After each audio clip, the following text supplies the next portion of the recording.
요즘은 사람들의 마음속에 행복론이 대세를 이루고 영향을 주고 있습니다. 어떻게 살면 행복하게 사는가 하는 질문입니다. 하버드 대학에서 컴퓨터 사이언스를 공부하던 학부 학생이 있었어요. 그 공부를 하면서 본인이 자신을 돌아보니까 외적으로는 다 자기가 갖추고 있었더랍니다. 좋은 학교에 들어와서 좋은 환경 속에서 최고의 공부를 하고 장래가 보장되고, 그리고 본인도 공부를 잘해서 학교에서 인정받고, 그래서 자기가 정말 자신을 보아도 외적으로는 하나도 부족함이 없는 장래가 확실하게 주어진 그런 사람이다라고 생각이 들었다 합니다. 그런데도 불구하고요, 이 사람이 고백을 해요. 외적으로는 모든 것이 다 갖추어져 있고 그렇게 주어져 있는데도 나는 행복하지를 못했다 합니다. 내가 행복하지 못해하는 자신을 스스로 발견하게 되었다는 것이지요. 그래서 지도교수를 찾아갔습니다. 전공을 바꾸겠다 그렇게 통보를 하고는 철학과 심리학을 공부하기 시작을 했습니다. 그렇게 해서 박사학위를 받고 나서 그는 지금 하버드에서 가르치고 있어요. 행복에 관해서 엄밀하게 말하면 어떻게 하면 행복하게 살 수 있는가를 가르치고 있습니다. 이 사람의 이름이 탈 벤 샤할이라고 합니다. 본인의 설명에 따르면 자기가 가르치고 있는 학문이 Positive Psychology, 긍정 심리학이라 하면서 설명하기를 보통의 심리학에 과학적 연구 자료를 더한 것이다. 그래서 사람들에게 반응이 있다는 것입니다. 이 사람이 무엇을 지금 가르치고 있는가를 제가 설명하고자 하는 것이 아니니까 내용이 궁금하신 분은 유튜브에 들어가셔서 이 사람의 강의를 들으실 수가 있겠습니다.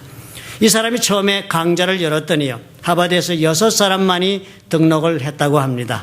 그런데요, 놀랍게도 그 다음 학기서부터 학생들이 몰려오는데 수백 명 단위로 수강 신청을 하기 시작하더니 지금은 어떻게 해요? 수백 명이, 적어도 600명 내지 700명씩 그렇게 강의에 신청을 하는 놀라운 사태가 벌어진 것입니다. 대단히 이상하지 않아요? 하버드 학생들이라 그러면은 적어도 자기 앞가름을 확실하게 할 줄 아는 사람들이라 우리가 그렇게 생각을 합니다. 그런데 그런 학생들이요, 그래서 정말 최고의 능력을 갖추어서 최고의 인생을 살 준비를 하러 온 사람들이 놀랍게도 행복하게 사는 법을 배우기 위해서 때를 지어 몰려든다 하니까 대단히 이상한 것입니다. 사실 이렇게 사태가 벌어지고 나니까 이제 매스컴에서도 알게 돼가지고 다른 단체에서 난리가 났습니다.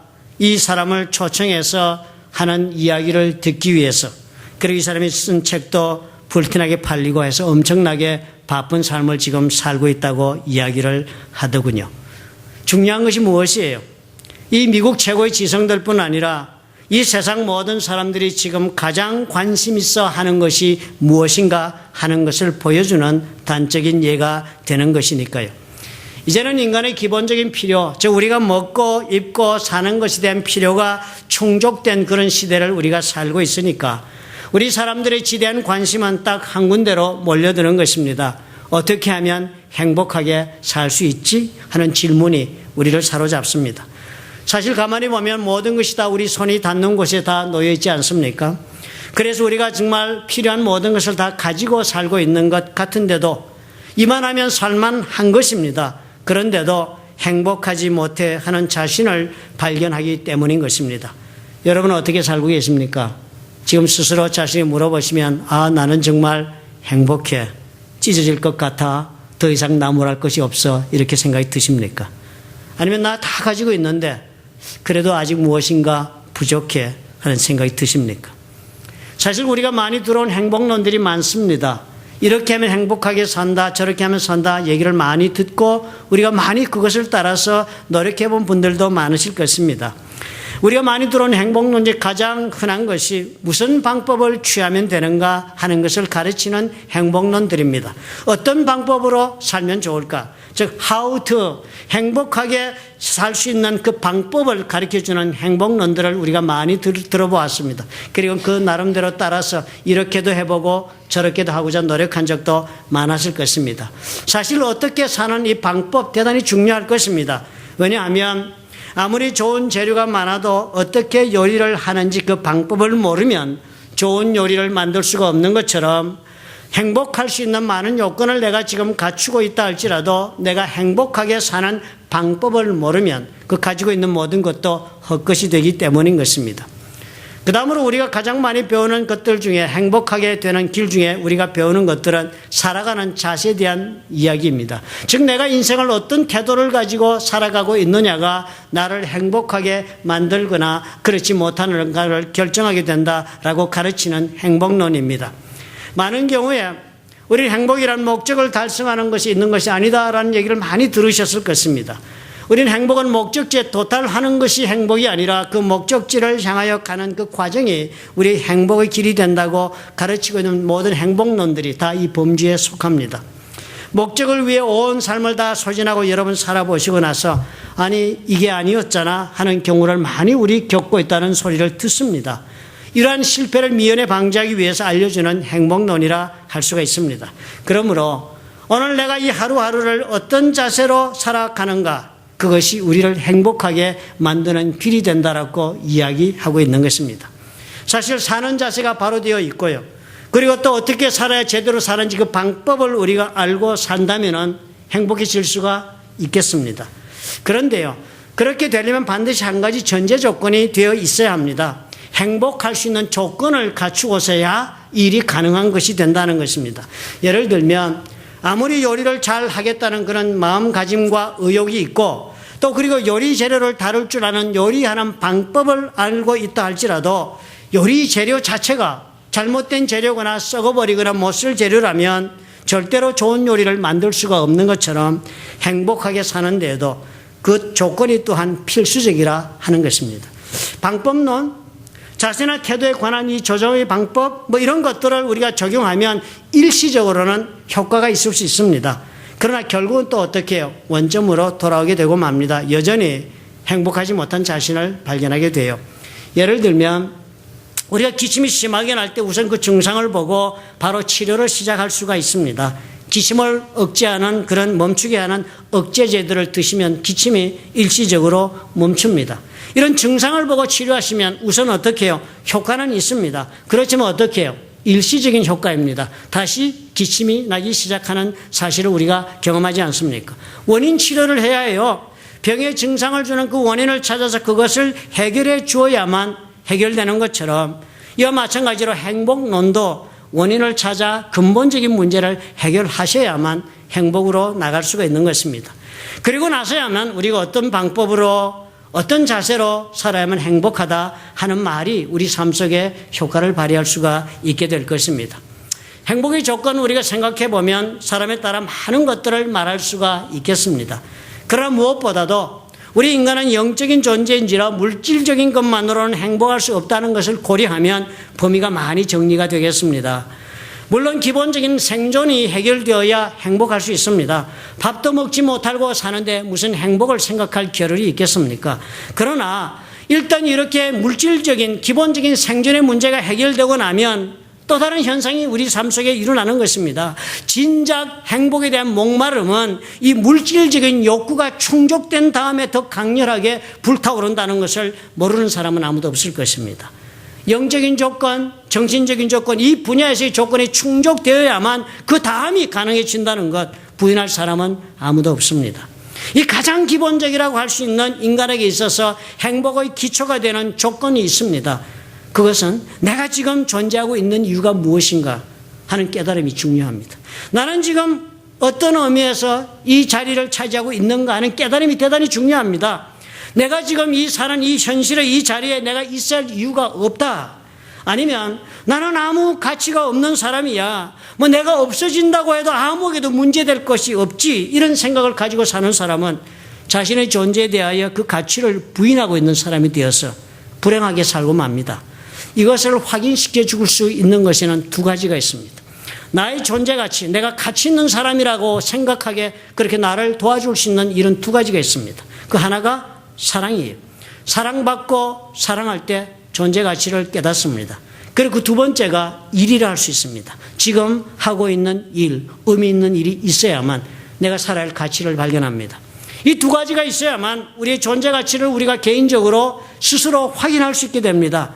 그래서 내가 살만한 이유가 있어서 삶을 살 때 의미를 발견하고 행복으로 나아갈 수 있는 기초가 형성이 되는 것입니다. 사실 가만히 돌아보면 어때요? 이 두 가지는 하나님께서 인간을 창조하시면서 주신 것들이었습니다. 하나님께서 애초에 에덴 동산을 만드시고 모든 우리 삶에 필요한 것을 다 갖춘 동산을 준비하신 낙원을 준비하시고 그곳에 아담과 하와를 창조하시어 가져다 놓으셨습니다. 그리고 어떻게 하셨습니까? 하나님 매일 그 동산에 오셔서 아담과 함께 거닐면서 교제하는 삶을 시작을 하셨습니다. 서로 교제하며 사랑하는 삶을 시작하시고 그리고 아담과 하와에게 하나님께서 주신 일이 있었습니다. 하나님이 당부하신 일을 허락하셨습니다. 그래 아담 동산에서 아담과 하와는 이 두 가지를 가지고 살게 창조된 것입니다. 하나님과 사랑하고 그리고 서로 사랑하는 부부가 되어 살며 그리고 하나님께서 당부하신 일을 감당하는 그런 존재로 살 수 있도록 창조하신 거예요. 이게 창조의 원리였습니다. 그러니까 우리가 살면서도 꼭 이 두 가지가 우리 삶 속에 있어야 우리가 존재 가치를 확인하게 됩니다. 우리가 그렇게 만들어졌으니까요. 우리는 사랑하며 일하도록 그렇게 만들어진 존재니까 이 두 가지를 해야만 우리는 어떻게 해요? 내가 살아있는 이유를 발견하고 그래서 행복해질 수가 있는 것입니다. 그런데 어떻게 살아요, 우리는? 우리 사랑하고 삽니다. 일도 하고 삽니다. 죽으라고 일하고 사시잖아요. 그리고 열렬하게 사랑하고 사시더군요, 보니까. 그런데 어떻게 사랑하고 사세요? 자기 방법대로 사랑하십니다. 하나님이 말씀하신 사랑이요. 하나님을 사랑하고 그 사랑을 기초로 해서 내가 나 자신을 사랑하고 이웃을 사랑할 사랑을 하기보다는 우리는 내가 원하는 사랑, 내 욕망을 따른 사랑을 하고 있어요. 일도 열심히 하지요. 죽으라고 일하고 삽니다. 그 일하면 행복해질 줄 알고 일하시는 거 아닙니까? 그렇게 해야만 행복할 수 있기 때문에 여러분 열심히 일하시는 거예요. 온 삶의 최우선을 일하는 데 둔 분도 많습니다. 그런데 그 일 어떻게 하고 계세요? 자기가 원하는 것을 얻기 위한 일을 하고 계신 것입니다. 하나님께서 애초에 창조하신 그 사명의 일이 아니었습니다. 주께서 내게 당부하신 일을 하시는 것이 아니라 여러분은 여러분의 욕망을 성취하는 일을 추구하고 계신 일을 하고 있습니다. 그러니까 어떻게 해요? 우리는 창조 원리에서 벗어난 삶을 살면서도 착각하기 쉬운 것입니다. 나 사랑하고 있으니까. 그 사랑에서 내 존재 가치를 확인하려니까 갈등이 많고 아픔이 많습니다. 사랑하다 상처받은 사람 상담하는 것이 상담가들이 일이에요. 내가 정말 하나님 앞에 열심히 일을 해 산다고 생각하는 그 일하면서 삶의 자유가 없어지고 얽매이고 짓눌리고 종이 되어 사는 사람이 되고 말지 않았습니까? 오늘 우리가 읽은 성경 이야기를 가만히 보면요. 이 살아가는 사람들이 이야기를 가만히 관찰해 보면 이 사람들 사는 모습은 우리들과 전혀 다른 것을 발견하지 않아요? 이 사람들 가만히 보니까 사랑해도 우리 하는 사랑과는 많이 다른 사랑하고 사는 사람이에요. 일을 열심히 하며 사는데 이 사람들이 하는 일은 우리가 하고 있는 일과도 많이 다른 일들을 하고 있는 사람들의 이야기입니다. 하나님을 사랑해서 일을 하는 사람들이에요. 그리고 이 사람들을 하나님께서 어떻게 쓰고 계신가 하는 이야기를 오늘 우리가 읽은 것입니다. 우리가 어떤 일에 있어서 일을 한다는 것, 다른 표현을 우리가 쓰게 되면 쓰임을 받는다 하는 말과도 같이 우리가 사용할 수 있겠습니다. 사람들이 꼭 내가 필요하다 그렇게 여러분 하셔서 나를 쓰겠다면 여러분 얼마나 행복해집니까? 그런데 하물며 하나님께서 내가 필요하다 그래서 내가 쓰겠다 하신다면 그 더욱 얼마나 행복한 일이 되겠습니까? 일을 아무리 하고 싶어도요. 사실 쓰고자 하는 사람이 없거나 쓰임을 받지 못한다면 애석한 일이 되고 말겠습니다. 참으로 우리가 어떻게 하나님 앞에 하나님께서 내게 당부하신 일을 하는 그 일을 하고 싶다라고 마음을 먹은 사람이라면 그 사람 틀림없이 어떻게 해요? 하나님 사랑하고 사는 사람임에 틀림이 없습니다. 아굴라와 브리스길라의 두 사람이요. 사실 지극히 평범한 부부임에 틀림이 없습니다. 저와 여러분과 비교해서 하등 특출난 것이 없는 부부들이에요.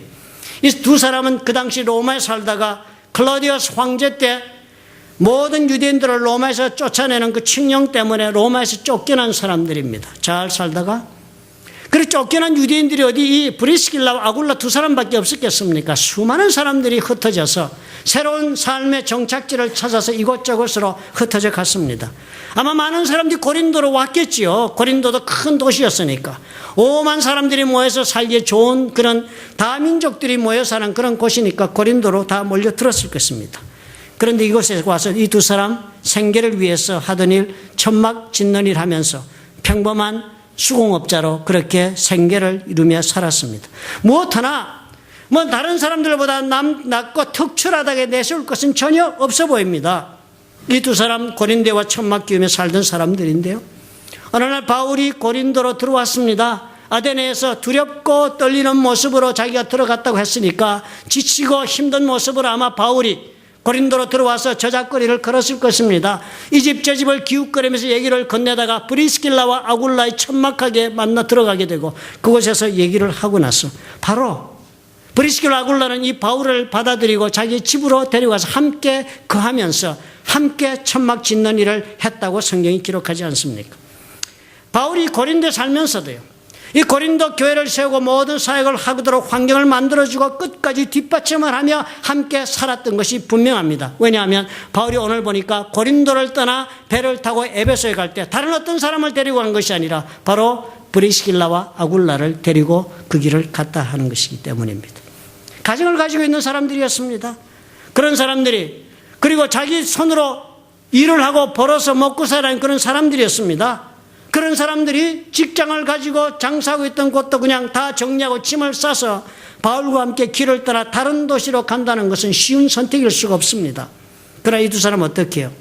주저함이 없이 그 길을 선택하고 함께 길을 떠났습니다.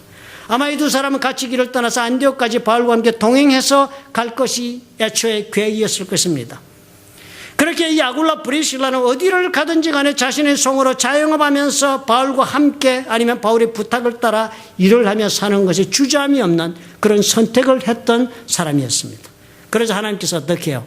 이 두 사람을 통해서 놀라운 일을 전개하신 것입니다. 무엇보다 이 아굴라와 브리스길라를 보니까 바울의 중요한 동력자로 귀하게 쓰임받았던 것을 발견하지 않습니까? 에베소에 왔을 때 바울은 한 가지를 기억했습니다. 애초에 이 선교 여행을 떠날 때, 안디옥을 떠날 때 수년 전에 하나님께서 에베소에 가는 것을 막았던 것을 기억했기 때문에 이 에베소의 백길 때문에 들렀지만 그 에베소 유대인들이 회당에서 그토록 자기를 붙잡고 더 체류해라고 만류했지만 그곳에 머물러서는 안 되겠다는 생각을 했습니다. 하나님께서 막았던 곳이니까 하나님의 허락이 없이는 있고 싶지가 않았습니다. 그런 까닭에 바울은 그 에베소를 떠나면서 사람들에게 말했어요. 하나님의 뜻이라면 너희에게 돌아오리라. 그 한마디를 하고서는 에베소를 떠나면서 바울이 굳이 자신은 떠나면서 함께 동행하기로 했던 브리스길라와 아굴라는 그곳에 두 사람을 남겨두고 떠난 것을 우리가 알게 됩니다. 그리고 바울은 안디옥으로 돌아가요. 그런 안디옥에서 얼마 시간을 보내면서 하나님께 그 뜻을 묻고 허락을 받은 다음에 에베소로 내가 다시 와야 되겠다는 그 열망 가운데 그렇게 바울이 떠났던 것입니다. 그런 까닭에 바울은 떠나면서 아굴라와 브리스길라를 그곳에 남겨두고 간 것이에요. 그리고 이 두 사람 어떻게 했습니까? 바울이 에베소에 다시 오기 전에도 이 사람들은 꾸준히 유대인의 회당에 출석하면서 바울의 말씀에 호의를 보이고 그리고 좋은 반응을 보이던 이 사람들과 좋은 관계를 유지하면서 회당에 꾸준히 출석을 했습니다. 관계 형성을 하고 있었어요. 그러자 그곳에서 뜻하지 않게 18장 24절에 보니까 이 두 사람이 알렉산드리아에서 난 아볼로라는 유대인을 만나게 됩니다. 성경이 이렇게 기록해요. 알렉산드리아에서 난 아볼로라는 유대인이 에베소에 이르니 이 사람은 학문이 많고 성경에 능한 자다 그랬습니다. 이 알렉산드리아, 이 에집트에 있습니다. 에집트에는 아마 그 당시 유대인 학자들이, 신학자나 아마 유대인 랍비들이 총집결해 있던 곳이었으면 틀림이 없는 것 같아요. 알렉산드리아가 그러니까 유대의 땅이 아닌 팔레스타인이 아닌 에집트 땅에서 거기에서 유대인 히브리 성경을 그리스어로 번역한 70인 번역 성경도 이 학자들이 70인 학자가 모여서 만들고 한 도시니까 알렉산드리아가 대단한 도시였습니다. 로마에서 가장 큰 세 도시를 꼽으라면 로마, 그 다음이 알렉산드리아, 그 다음이 에베소였습니다. 그런데요, 그런 곳에서 이 아폴로가 이 학문이 많은 사람이라 성경에 능한 자가 되었다 했으니까요. 이곳에서 교육을 받은 사람이면 분명합니다. 교육을 받은 사람인데요. 이 학문이 많고라는 이 단어를 원어 성경에 보면은 아넬로기오스라고 번역을 하는데 영어로 이렇게 번역합니다. A learned man 혹은 또 달리 번역하면 the eloquent man 그렇게 번역을 합니다. 그러니까 이 학문이 많고 배움이 많은 사람이라고 번역한 아폴로는 배운 것이 많아서 그 자신이 배운 것을 말로 잘 표현해낼 수 있는 그런 능력을 지닌 사람이었다라고 적습니다. 그리고 또 성경에 능한 자다 그랬습니다. 성경에 능한 자다라고 우리말로 번역한 것도 영어로 보면은 원에 가깝게 이렇게 번역했어요. Powerful in the writings of scripture 그랬습니다. Powerful 했대요. 성경에 기록된 말씀을 아는데만 능력 있게 그 말씀을 알고 표현할 줄 아는 사람이었다. 그 능력, powerful이라는 단어 원어로 보니까요. dunatos, dynamite, 우리가 요즘 영어로 다이나믹이라는 단어에 해당합니다. 아폴로가 이런 사람이었습니다. 공부를 많이 해가지고 공부만 많이 해도 그것으로 끝난 것이 아니라 표현할 줄 아는 사람이에요. 그리고서는 어떻게 해요? 성경에 대해서 지식이 해박해서 그 성경을 풀어서 얘기하면 능력 있게 사람들의 가슴에 와닿는 그런 실력자였습니다. 그런데 거기에 또 한 가지가 더 있었다고 성경이 적습니다. 이 아폴로에 대해서 25절에 이렇게 적어요. 그가 일찍 주의 도를 배워 열심으로 예수에 관한 것을 자세히 말하여 가르쳤답니다. 열심으로라는 단어도 오늘 보니까 이것도 놀라운 단어였습니다. 제온투 푸누마티라고 썼는데 그것은 영어로 번역하면 burning in the spirit이라는 뜻. 그냥 열심 정도가 아니라 원어를 가지고 있는 뜻을 보니까 불타는 거요. 네 일을 하고 싶은 열정에 그냥 불타서 사는 사람이었다는 것입니다. 여러분 그런 사람 많지요. 여러분 교회 다니면 종종 보실 것이 간혹 성령의 불이 내리면 탁 하나님 일 하는데 막 뜨겁게 해가지고 옆에 가기만 해도 그 불이 딜 것 같은 사람. 아볼로 그런 사람이었습니다. 성령도 능력 있게 전할 줄 알고 배운 것이 많아 그럴 뿐만 아니라 이 사람이 열정이 막 불타는 열정을 가지고 막 말씀을 전하니까 유대인 회당에서요 브리스길라와 아굴라가 이런 아폴로를 만난 것입니다. 그런데요 이 아폴로 가만히 보니까 회당 안에서 말씀을 전하는데 예수에 관한 것을 자세히 말해 가르치고 있지만 가만히 보니까 요한의 세례만 알 따름이라. 아폴로의 부족한 점이 보이는 거예요. 그래서 그가 회당에서 담대히 말하기를 시작하거늘 브리스길라와 아굴라가 듣고 데려다가 집으로 데려갔습니다. 그런 집에 가서 아폴로를 앉혀놓고 두 사람이 하나님의 도를 더 자세히 풀어 이르더라 그랬습니다. 우리 사도행전 2장을 보면 여러분 아시지만요. 사도들이 다 이 제자들이 예수 그리스도께 승천하시고 나서도 예수 그리스도 당부하신 복음 전한 일로 나가지 못하게 주님이 막았습니다. 너들 그냥 나가면 안 된다.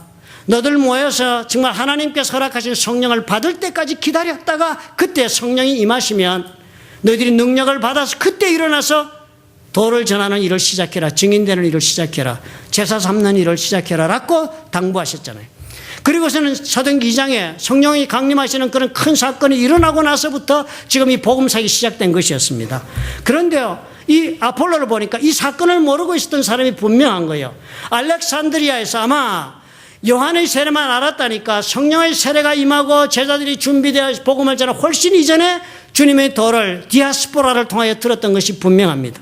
그리고 예수를 믿었지만 결국 뭐예요? 아폴로는 하나님께서 허락하시는 예수 그리스도의 제자 삼는 일에 증인으로 서기는 자격이 부족한 그런 결격 사유가 있는 그런 사람이었던 것이 브리스길라 아굴라 눈에 보였던 것입니다.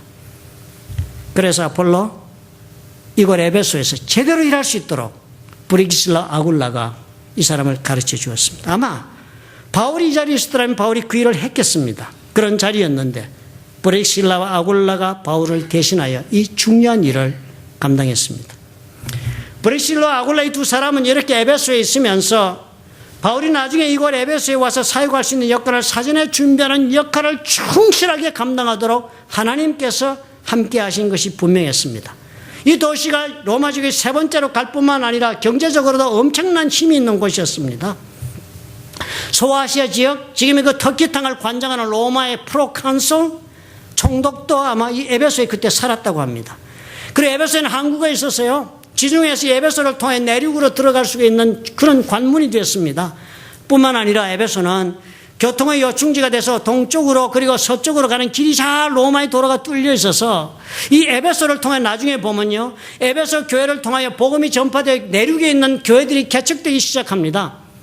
요한복음 계시록, 요한계시록에 나온 7교회, 그리고 골로새 교회, 그리고 빌레몬에 나오는 크레트에 있는 지방교회 등등이 다 이 에베소에서 내륙으로 뻗어나간 도로를 통해서 복음이 전파되어 교회가 개척되게 되는 그런 시작이 이 에베소에서 벌어진 것입니다. 그런 전략적 도시에 놓여 있었습니다. 그 다음에 이 로마에도 그런 전략 도시니까 그 로마 당시에도 로마의 그 전령들, 로마 제국의 무슨 정부의 칙령이나 소식들을 각 관청들에 연락하는 그 메신저들의 그 모여있는 컬리지가 바로 에베소에 있었습니다. 에베소가 그러니까 어떤 역할을 했어요? 로마 제국에서도 커뮤니케이션 네트워크의 허브였습니다. 이런 아시아 제1의 도시였으니까 당연히 바울이 꼭 가고자 했던 것입니다. 그런 중요한 도시에 바울이 가서 역사하기 전에 하나님께서 어떻게 해요? 브리스길라와 아굴라를 써서 사전에 정지 작업을 한 것입니다. 바울이 고린도 갔을 때도 이 두 사람 덕분에 고린도에 정착하기가 쉬웠던 것이 바울이었습니다. 그리고 이제 바울이 가장 원하던 지역이었습니다. 이 에베소 우리가 다음에 읽어보면 바울의 평생 이제 마지막 사역지예요. 자유인으로서 복음을 전한 것은 에베소가 마지막이었습니다. 이 마지막 장소가 되는 이 에베소에 이 두 사람은 남겨지고 역시 이 두 사람은 자신의 일을 잘 감당하여 에베소에 바울이 연창족할 수 있도록 준비한 것 아닙니까? 다른 어느 지역과도 달리 이 에베소의 바울은 부드럽게 출발합니다. 다른 어느 지역에서보다 더 장기간 유대인의 회당에서 복음 전할 수 있는 기회도 얻었습니다. 어디와는 다르게 브리실라 아굴라가 맺어놓은 유대인 회당과의 관계 덕분에 석 달 이상을 유대인 회당에서 복음을 전합니다. 이 모든 것이 다 뭐예요? 브리실라 아굴라 두 사람의 헌신에 기초했던 것입니다. 에베소에 있는 동안 이 두 사람은 자기 집을 교회로 내어놓았습니다. 고린도전서 16장 19절에 보면 그 기록이 나와요. 아시아의 교회들이 너에게 문안하고 아굴라와 브리스길라와 및 그 집에 있는 교회가 주 안에서 너에게 간절히 문안한다. 브리스길라 아굴라는 에베소에서 회당에 나와서 그 모든 사람들과 더불어 교회를 시작하고 섬기고 있었습니다. 그리고 아굴라와 브리스길라는 다시 또 로마로 들어갑니다. 바울이 고린도에 다시 갔을 때요, 거기서 로마서를 썼습니다. 그리고 이 로마서를 보냈는데 그 로마서 16장 8절에 로마인들에 보낸 그 로마 서신서에 이렇게 적혀 있어요. 너희가 그리스도 예수 안에서 나의 동역자들인 브리스길라와 아굴라에게 문안하라. 로마에 누가 갔습니까? 로마에 쫓겨나왔던 브리스길라 아굴라, 다시 로마의 서신서 써주는 바울이 그 편지를 들고 그리고 로마를 찾아가서 바울의 그 뜻을 전달했던 사람들이 바로 이 두 사람이었습니다. 그리고 이 사람도 다시 에베소로 돌아와서 디모데서를 보니까 에베소에서 엄청난 사역을 감당하고 있었습니다. 그뿐 아니라 브리스길라 아굴라는 어떤 일도 했습니까? 아폴로라는 엄청난 사역자가 사역할 수 있도록 길을 연 사람이 되었습니다. 사도행전 18장 27절에 아볼로가 아가이아로 건너가고자 했습니다. 성령의 세례에 관해 성령을 받고 증인되고자 하는 그 열망에 충실하게 되니까 이 아폴로가 아가이아로 건너가고자 했습니다. 아가이아로 건너간다는 말은 배를 타고 에베소에 아가이아로 가면 바로 첫 번 항구가 고린도니까 고린도로 가는 것이었습니다. 가겠다니까 형제들이 저를 장려하며 제자들에게 편지하여 영접하라 하였다. 브리스길라와 아굴라는 편지를 썼습니다. 추천서를 고린도 교인들에게 썼어요. 자기가 다니던 교회가 아는 성도들이니까. 영접해달라고 부탁하고 그래서 아폴로는 고린도 교회 자리를 잡습니다. 그리고 그곳에서 어떻게 해요? 엄청난 역사를 이루었다고 오늘 성경이 적지 않습니까? 저각함의 은혜로 말미암아 믿은 자들에게 많은 유익을 줬다. 고린도 교회가 튼튼한 반석 위에 서도록 일을 한 것입니다. 바울이 세운 교회 중에 가장 큰 교회가 에베소에 만들어졌어요. 그리고 그 다음이 고린도에 썼습니다. 우연히 일치라고 생각하십니까? 바로 이 두 교회는 브리스길라와 아굴라, 그 사람을 통한 또 아폴로의 직접적인 헌신의 결과가 뒷받침하고 있었기 때문입니다. 바울과 아폴로의 사역에서 이 두 사람이 중요했다면 하나님의 선교 사역에 이 두 사람이 무척 중요했다 하는 것과도 꼭 같습니다. 하나님께서 작정하시고 준비하신 에베소의 사역이었습니다. 그러니까 하나님의 바울에게 애초에는 에베소를 허락하지 않으셨던 것입니다. 이 두 사람을 통해 하나님께서 미리 준비하고자 하신 계획이 있었기 때문에, 그리고 하나님께서 이 두 사람을 쓰셔서 놀라운 일을 전개해 나갔던 것입니다. 두 사람 평범한 부반이었습니까? 평범한 직업을 가진 그리스도인이에요. 그럼에도 불구하고 하나님 손에 귀하게 쓰임받아 하나님의 일을 감당했습니다. 우리가요, 예수를 믿어 성도가 되어 이 땅에 사는 동안 우리에게 있을 수 있는 가장 의미 있는 일이 무엇이라고 여러분 생각하십니까? 우리의 삶을 통하여 가장 영광스러운 일을 할 수가 있다면 무엇이라고 여러분 생각하고 계십니까? 하나님께 쓰임받는 것입니다. 주께서 나에게 당부하신 일을 내가 감당한다면 그것이 나에게 가장 의미 있는 일이요 가장 영광스러운 삶이 될 수가 있는 것입니다. 우리는 언제나 바울만 생각하고, 우리는 언제나 아폴로만 생각하고, 우리는 언제나 믿음의 영웅들만 생각하고, 그것이 그런 사람들이 있어서 기독교가 역사가 이루어졌다고만 생각합니다. 그렇지 않아요.